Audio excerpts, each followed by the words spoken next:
दोस्तों हम कक्षा 12 के बायोलॉजी को प्रारंभ कर चुके हैं, जिनमें से पहला चैप्टर का एक लेक्चर हमने पढ़ा भी दिया है। आज पहले चैप्टर का लेक्चर नंबर दूसरा है, जिसमें हम समझेंगे गुरु बीजाणु जनन। तो गुरु बीजाणु जनन हमारा टॉपिक है और इसमें हम अब पढ़ना आरंभ करते हैं। देखिए, जैसे यहाँ पर लिखा है, यह क्रिया जयांग में होती है। आपको जयांग पुमंग सब कुछ पता ही है।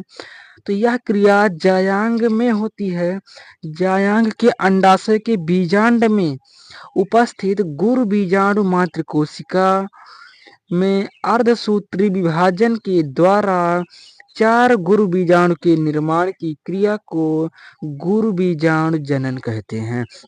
यानी कि जो जयांग है, जयांग की में एक भाग होता है अंडाशय। अंडाशय के अंदर बीजांड है और बीजांड के अंदर बहुत सारी कोशिका है और बहुत सारी कोशिकाओं के बीच में एक कोशिका है गुरु बीजाणु मात्र कोशिका। तो गुरु बीजाणु मात्र कोशिका में अर्धसूत्री विभाजन से जब 4 गुरु बीजाणु का निर्माण होता है, तब इसी क्रिया को गुरु बीजाणु जनन कहते हैं।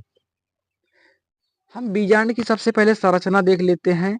गुरु बीजाणु जनन से पूर्व बीजांड की संरचना कैसी होती है। देखिए, जैसे यहाँ पर लिखा है, गुरु बीजाणु जनन से पूर्व बीजांड की संरचना, यानी कि गुरु बीजाणु जनन से पहले बीजांड की संरचना कैसी होती है। देखिए, यहाँ पर एक गोल सा भाग है। गोल वाला जो भाग है, इसे कहते हैं भ्रूण कोश। और भ्रूण कोश के अंदर आप देख सकते हैं कितनी सारी कोशिकाएं हैं। कितनी सारी कोशिकाएं, ये सब सामान्य कोशिकाएं हैं। और बीच में एक है गुरु बीजाणु मात्र कोशिका, जैसे कि यहाँ पर हमने लिख भी दिया है, गुरु बीजाणु मात्र कोशिका। और इसके आगे आपको इस तरह संरचना दिख रही है यहाँ तक।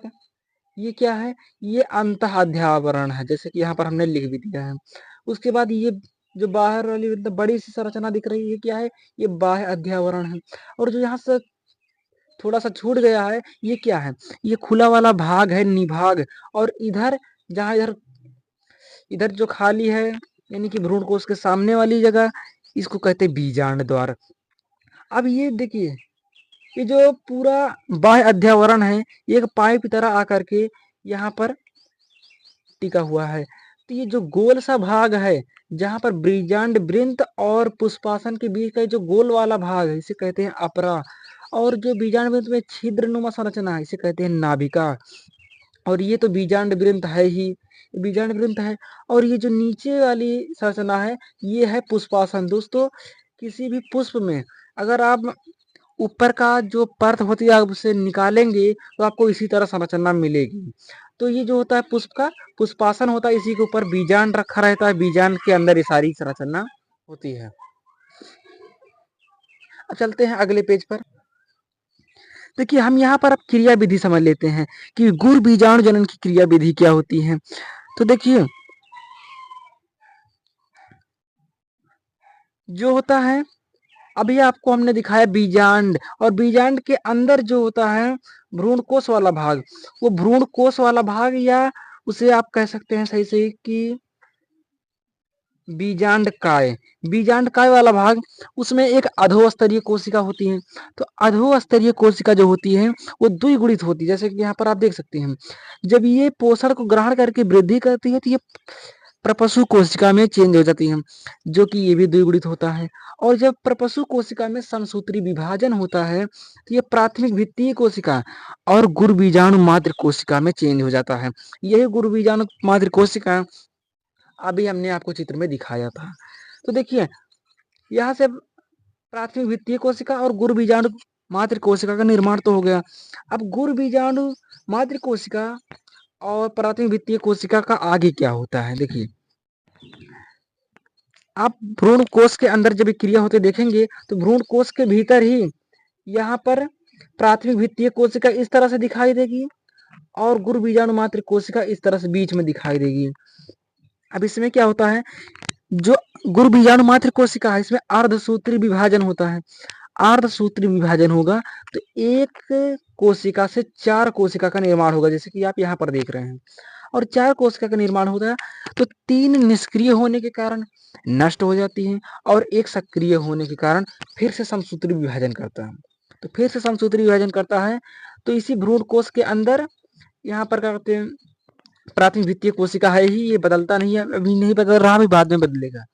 और यहाँ पर एक कोशिका से दो कोशिका का निर्माण हो गया, और दो कोशिका से फिर समसूत्री विभाजन होगा तो चार कोशिका का निर्माण होगा, फिर समसूत्री विभाजन होगा तो आठ कोशिका का निर्माण होगा।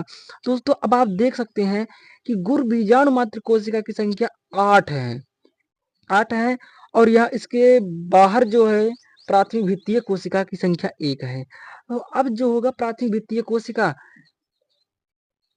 इसी तरह से रहेगा, और इसमें जो 8 कोशिका है, 8 कोशिका में से 4 ऊपर की तरफ चला जाएगा और 4 नीचे की तरफ चला जाएगा, और उसके बाद दोनों तरफ से एक-एक कोशिका बीच में आकर के उपस्थित हो जाएगा। आप यहाँ पर देख सकते हैं 3 कोशिका इधर, 3 कोशिका इधर, 2 बीच में। और जो ये प्राथमिक भित्तीय कोशिका है, ये टूट-टूट करके इस केंद्रक को घेरने लग जाएगी। दोस्तों ये जो अभी तक हम इसे कोशिका बोल रहे थे, कोशिका नहीं, मतलब ये केंद्रक ही है, ये केंद्रक ही होता है।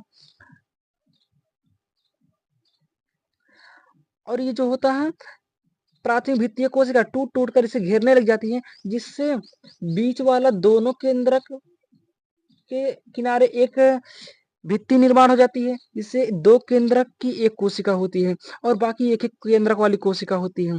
तो इस प्रकार से आप अगर किसी पुष्प के बीजांड के भ्रूणकोश को देखेंगे तो वो 7 कोशिका, सॉरी, हाँ 7 कोशिका और 8 केंद्रक युक्त होती है।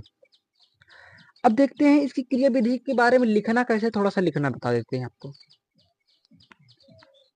यहाँ पर देखिए जायांग, जायांग के अंडाशय में स्थित भ्रूण कोश में यह क्रिया होती है। बीजांड में अनेक कोशिका होती है, परंतु मध्य में एक अधोस्तरीय कोशिका होती है, मध्य में एक अधोस्तरीय कोशिका होती है जो पोषण को ग्रहण करके वृद्धि करती है तथा परपशु कोशिका में बदल जाती है। तब परपशु कोशिका समसूत्री विभाजन करके 2 कोशिका का निर्माण करती है, पहला है प्राथमिक भित्तीय कोशिका और दूसरा है गुर बीजाणु मात्रिक कोशिका। भ्रूण कोश के भीतर प्राथमिक गुर बीजाणु मात्रिक कोशिका अर्धसूत्री विभाजन करके 4 कोशिका का निर्माण करती हैं तथा 3 कोशिका निष्क्रिय होने के कारण नष्ट हो जाती हैं, और एक कोशिका बार बार समसूत्री विभाजन करके 8 केंद्रक तथा 7 कोशिका युक्त भ्रूण कोश का निर्माण करती है। आपको हमने क्रिया विधि समझा दिया था। अब यहाँ पर देखिए भ्रूण कोश की संरचना देख लेते हैं। भ्रूण कोश की संरचना क्या क्या है।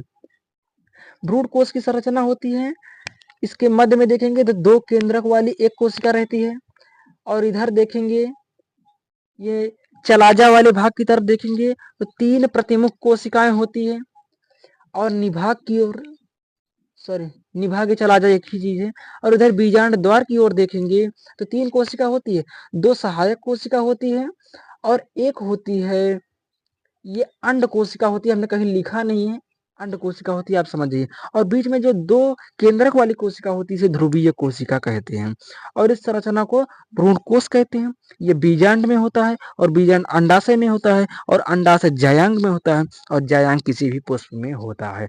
दोस्तों आप इसके बारे में भी जब क्वेश्चन पूछा जाएगा आपसे एग्जाम में, तो आप इसके बारे में जैसे यहाँ पर आपने बनाकर लिखा था गुरु बीजाणु जनन की क्रिया को, आप उसी तरह इसे भी बना करके कम से कम 8-10 लाइन लिखना होगा। दोस्तों अब हम शुरू करते हैं बीजांड। सबसे पहले हम जानेंगे बीजांड क्या होता है, बीजांड की संरचना के बारे में जानेंगे, और बीजांड के प्रकार के बारे में जानेंगे। यहाँ पर जैसे लिखा हुआ बीजांड जायांग के अंडाशय के मध्य में स्थित होता है। आपको पता है कि जायांग के अंडाशय कहाँ पर उपस्थित होता है, उसके मध्य में बीजांड होता है, ये भी आपको पता है। बीजांड जो होता है उसका एक भाग बीजांडासन से जुड़ा होता है। बीजांडासन यानी पुष्पासन, पुष्पासन से जुड़ा होता है। तो बीजांड का जो भाग पुष्पासन से जुड़ा होता है इसे बीजांड वृंत कहते हैं। यहाँ पर लिखा है इसे बीजांड वृंत कहते हैं। बीजांड में 2 अध्यावरण पाए जाते हैं, बाह्य अध्यावरण तथा अंतः अध्यावरण, ये भी आपको पता है। इसके मध्य में भ्रूणकोश होता है, बीजांड के मध्य में भ्रूणकोश होता है। बीजांड में एक निभाग तथा एक बीजांड द्वार स्थित होता है। दोस्तों आपने इसकी परिभाषा मतलब इसकी संरचना के बारे में आपको पता चल गया। अब इसकी मतलब हम चित्र दिखाते हैं और चित्र में बताएंगे कि जो जो बीजांड में कहा गया है वो सारी बातें हम आपको अब चित्र में समझाएंगे। देखिए जैसे यहाँ पर आपको बीजांड का चित्र बना हुआ है। जब देखिए ये क्या है, ये वृंत है और ये पुष्पासन या बीजांड आसन इसे कहते हैं। और ये पूरा जो है बीजांड है। तो बीजांड का ये वाला भाग जो बीजांड आसन से जुड़ा हुआ है इसे कहते हैं बीजांड वृंत। यहाँ पर लिखा हुआ है। इसमें एक छिद्रनुमा संरचना दिख रही है जिसे कहते हैं नाभिका। और यहाँ पर जो बीजांड वृंत और पुष्पासन के मध्य में एक संरचना है गोल सी, इसे कहते हैं अपरा। और ये तो पुष्पासन है ही। और अभी आपने पढ़ा था कि बीजांड में दो अध्यावरण होते हैं। एक बाह्य अध्यावरण ये वाला है और दूसरा अंतः अध्यावरण, ये जो पाई यहाँ तक गई है लेकिन यहाँ पर पूरा नहीं हुआ है, वो वाली पाई है। और दूसरा है इसके आगे आपने पढ़ा था कि इसके मध्य में भ्रूणकोश होते हैं। आप देख सकते हैं यहाँ पर बीजांड के मध्य में भ्रूणकोश उपस्थित है। भ्रूणकोश में 3 प्रतिमुख कोशिकाएं हैं और इधर 2 सहायक कोशिकाएं, एक अंड कोशिका, बीच में ध्रुवीय कोशिका। तो आपको पता चल गया कि बीजांड क्या होता है, इसकी संरचना कैसी होती है। अब हम समझते हैं बीजांड के प्रकार।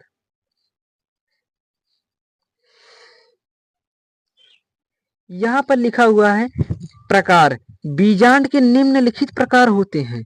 Number 1 orthotropous, number 2 anatropous, number 3 hemitropous, number 4 campylotropous, number 5 amphitropous, number 6 circinotropous. दोस्तों कुल मिलाकर के इसमें बीजांड जो होते हैं वो 6 प्रकार के होते हैं।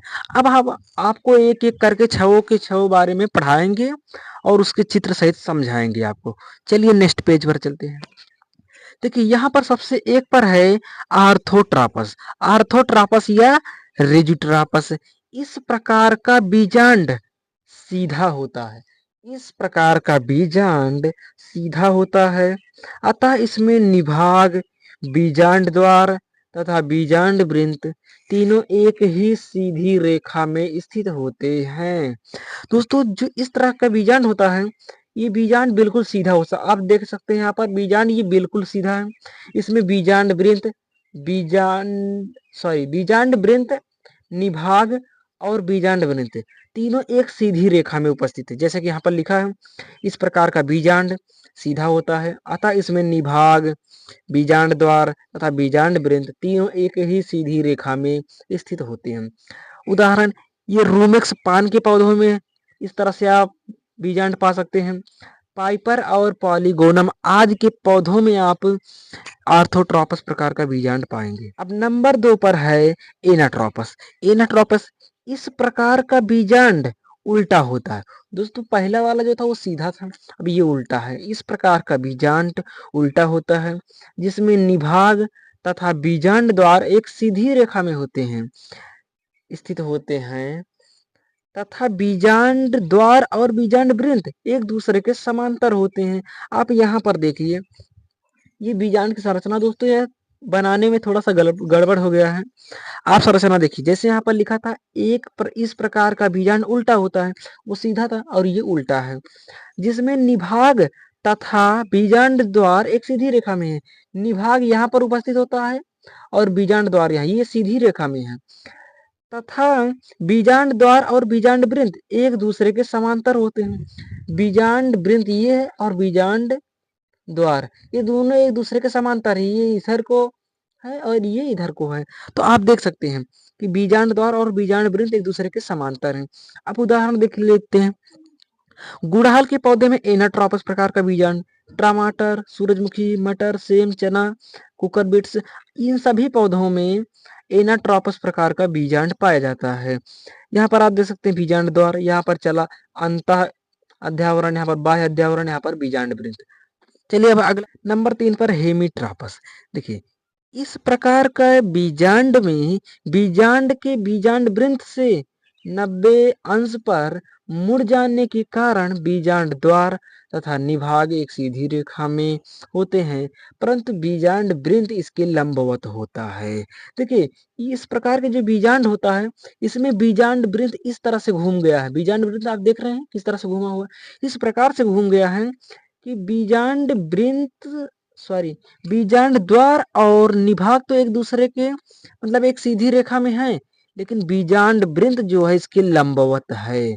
आप एक बार फिर से पढ़ सकते हैं कि इस प्रकार के बीजांड में बीजांड के बीजांड वृंत से 90 अंश पर मुड़ जाने के कारण बीजांड द्वार तथा निभाग एक सीधी रेखा में होते हैं, परंतु बीजांड वृंत इसके लंबवत होता है। आप देख लीजिए यहाँ पर अगला प्रकार है कंपाइलोट्रोपस। किस प्रकार की बीजांड में भ्रूण कोश मुड़ा हुआ होता है, जिस कारण से बीजांड द्वार तथा निभाग एक सीधी रेखा में स्थिर नहीं होते तथा बीजांड द्वार मुड़कर बीजांड वृंत के समीप आ जाता है। देखिए यहाँ पर आप देख सकते हैं कि जो इसके भीतर होता है, बीजांड के भीतर भ्रूण कोश होता है, ये भ्रूण कोश मुड़ा होने के कारण जो बीजांड वृंत मुड़ा होने के कारण इसमें जो बीजांड द्वार और निभाग है, ये एक सीधी रेखा में नहीं हो पाते। आप देख सकते हैं इस तरह से मुड़ा हुआ सीधी रेखा में नहीं है तथा बीजांड द्वार मुड़कर बीजांड वृंत के समीप आ जाता है। यानी कि जो ये बीजांड द्वार है, ये आप किसी में देखेंगे तो बीजांड वृंत से बहुत दूर रहता है, लेकिन यहाँ मुड़ करके थोड़ा सा नजदीक आ गया है। तो बीजांड द्वार और वृंत के बीच में बहुत कम दूरियां रह गई हैं। अब चलते हैं अगला प्रकार है नंबर 5 एम्फीट्रॉपस। इस प्रकार के बीजांड में बीजांड काय के साथ साथ भ्रूण कोश में भी वक्रण आ जाता है, जिससे भ्रूण कोश घोड़े के नाल के समान मुड़ जाता है। उदाहरण जैसे कैप्सेला। दोस्तों ये अभी आपने कंपाइलोट्रापस में देखा था केवल भ्रूण कोश मुड़ा था, लेकिन एम्फीट्रॉपस में आप देखेंगे तो भ्रूण कोश बीजांड काय सहित मुड़ जाता है, जिसकी वजह से ये घोड़े के नाल के समान दिखने लग जाता है। और उदाहरण आप जाने तो कैप्सेला नाम के पौधे में ऐसा आपको एम्फीट्रॉपस प्रकार का बीजांड आपको देखने को मिल जाएगा। आप यहाँ पर देख सकते हैं एम्फीट्रॉपस का चित्र। चित्र देखिए, यहाँ पर भ्रूण कोश तो मुड़ा हुआ है और साथ ही साथ बीजांड काय भी मुड़ा हुआ है, जिसकी वजह से इसकी संरचना घोड़े के नाल के समान हो गई है। अब छठवां है सर्सिनोट्रोपस। इस प्रकार के बीजांड में बीजांड वृंत में अतिवृद्धि होकर बीजांड को सभी ओर से घेरे रहता है। उदाहरण नागफनी और कैक्टेसी कुल के अन्य सदस्य। यहाँ पर आप देख सकते हैं कि जो बीजांड है, बीजांड उसी तरह सा है, लेकिन इसमें बीजांड वृंत इतना बढ़ गया कि इसको चारों तरफ से घेर के यहाँ तक पहुंच गया है। तो सर्सिनोट्रापस का जो आप बीजांड होता है, ये नागफनी और कैक्टेसी कुल के पौधे में आप देख सकते हैं। यदि आप इसका रिसर्च करेंगे तो आपको पता चल जाएगा। दोस्तों आज का हमारा ये वीडियो पूरा हो चुका है। आपका जो जो हमने आज का टॉपिक निर्धारित किया था वो भी टॉपिक पूरा हो चुका है। मिलते हैं किसी नेक्स्ट वीडियो में, तब तक के लिए धन्यवाद। जय हिंद, जय भारत।